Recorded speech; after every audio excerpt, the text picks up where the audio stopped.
Hey everybody and welcome to the Watchtower Watch Reviews with your host DK. And if you've noticed recently, I've been mixing in a few micro brands. Relio, you've seen me review Wicked, you're going to see me review today the Dailos Waveform. It was organised by a group called the League of Watches, and it came to me by way of a guy called Calvin. I'll drop a link to his Instagram below. I think Honest Watch Reviews had this one before me, and the person who sent it on to me is Oscar from I Bought a Watch. Again, links to their channels will be in the description. So it is a very interesting watch because it's made of titanium, and I've not had a titanium watch on the channel before. So is it my cup of tea? Is it something that I'm going to keep in my collection? Will I be buying my own version of this? Well, we'll have to see, won't we? Let's get into the review. Alright, I'm not going to waste too much time on the unboxing for this one because this isn't actually how the finished product is going to come. It doesn't come in this little tobacco kind of tin. It comes with a leather watch roll. It's a branded leather black watch roll, which actually looks very nice from the pictures. I'll pop one up at some point during the review so you can see the packaging it normally comes with. But here we go with the watch itself. And here we have it, the Dailos Waveform in titanium in that midnight blue colour. So dimensions are as follows: diameter of 40mm. If you include that crown at 345, it's 43.9mm by my account. Lug tip to lug tip is 46.8mm. You've got a lug width of 20mm with those female end links helping the watch flow down. It's back up to 20mm at the clasp, tapering to 17.8 at the end of that bracelet.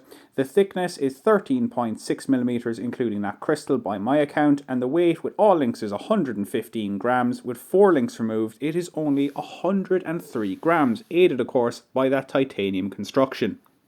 So specs on this one, as I mentioned, it is a reinforced titanium case, crown, bracelet and case back. You get a brushed surface on pretty much everything with these drilled lugs, so it makes changing out the strap for anything if you do want to take it off that bracelet very, very easy. Signed crown there with the Dailos D logo. It's nicely engraved into it, very nice indeed actually, I must say. Double domed sapphire crystal with anti-reflective coating. You're getting a proper drilled bracelet with the screwed bracelet with double screws on either side. So it will take a little bit of fiddling to adjust, but it will be very, very secure. A signed clasp there, again in titanium. And if you pop it open, you can see it is properly machined and milled. Very, very nice in the titanium there. 4 micro adjusts as well, so you should be guaranteed to get a very, very comfortable fit, whether you want this tighter or looser, or whether you want to adjust it during those hot summer months, as far away from those as we are at the moment. I have tested this one to make sure that it is sapphire. However, it's the double doming I'm not so sure about, because I don't see any distortion on this dial at all really. Looks quite flat, and if they've managed that then fair play, but if you like distortion there isn't really any to be had. It is a ceramic bezel insert as well. You can have a colour matched one for $15 extra. As you can see, the case back is titanium as well. It's signed with this anchor and of course the spec sheet. NH35 automatic, titanium, 300 meters of water resistance. So this one is a true dive watch that you can actually take diving. The bezel on this review copy is actually a 90 click bezel, but the production model will be going back to a 60 click bezel. So it's very, very light because of the titanium construction and of course the ceramic bezel insert, so not a whole lot of weight to that one. The screw down crown is of course at the 345 position as I mentioned. You unscrew it nicely, it's actually very nicely threaded. Unscrew it once to set that colour match date wheel at 3 o'clock, pull it out again and the second hand stops, allowing you to set the time. And here we have it under the macro lens, so you can see there nicely applied indices all around, those kind of double baton, almost teeth looking indices at the 12 o'clock with the printed Dailos logo underneath. A almost colour match date wheel, it's a black date wheel with white numbers as opposed to a dark blue. Waveform automatic, 300 meters, 990 feet down there at the 6 o'clock position, again above those double baton indices at the 6. You get single baton indices at 9 and 3 and rounded indices all applied all the way around.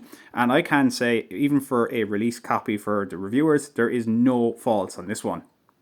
So if you've watched any of my reviews by now, you know I like to give you guys a shot out of it in natural sunlight or whatever passes for that in Ireland. You can see it here on the titanium bracelet, that all brushed finish, meaning you're not getting a whole lot of glinting or gleaming in the sunlight, but it is very, very nice, I have to say. Nothing wrong with that at all. However, if you want to swap it from the titanium and maybe you just want to get it onto something else, how about this kind of desert sands with the white stripe elasticated NATO strap? This one I believe came from Watchtower. I picked a couple of these straps up just so I'd have different colors for reviews. I've also put it on a black rubber, so you guys can have a look at that. I believe Dailos are selling it with a black rubber strap as well, so keep an eye out for that. This one is just a basic one, it's not the one that they've provided. However, this is my favourite of the options, I believe. This blue leather rally strap that I got from Watchtower. I've strongly advised the guys at Dailos to offer a blue leather strap with this one because I think it just sets the whole thing off beautifully. They are supplying it with a brown leather strap. You can add it as an option, I believe. However, I just don't know if it suits as well as the blue. It's not bad. Certainly not bad at all. This isn't the one they're supplying, by the way. This is another Watchtower one, but it looks okay. It's not too bad. To me, though, you have to keep it on blue. And if you don't like leather blue, how about a Marine National blue? This one came from JC Watches. Again, I picked it up for a bunch of reviews I had, and I think this is the one to keep it on long term. It looks spectacular to me. And speaking of spectacular, let's look at that loom. So usual thing, this is 15 minutes of test footage with a UV torch just to charge it up for a minute or two beforehand. This one I've worn all night and it has been perfectly good. I've been able to see it no matter what hour I woke up in the middle of the night. However, I will say the baton indices do fade a bit quickly, and the bezel insert, it's not a loom pip, it's like a loom arrow. It does go pretty quickly. Now, in fairness, my camera is not the greatest for picking up loom, but I have seen stronger performances on camera than this. I'd say give it a 7.5, maybe an 8 out of 10. So it is time to move on to the things I'm not such a fan of. Well, honestly, I don't think I'm a titanium guy, especially with the bracelet being brushed as well. There is just no glint at all off this one, and to be quite honest, I kind of missed having a bit of shine on this. As much as I like having the brushed appearance, I don't know, something about it just didn't quite sit as well with me.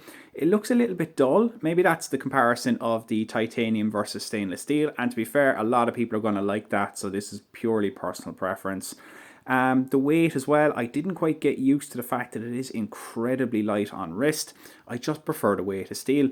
To be honest, it's so light it almost feels like it's a quartz watch. Now again, some people are going to love that lightness, but I have to mention it. Also the strap options, there are 3 strap options: navy NATO, leather and rubber.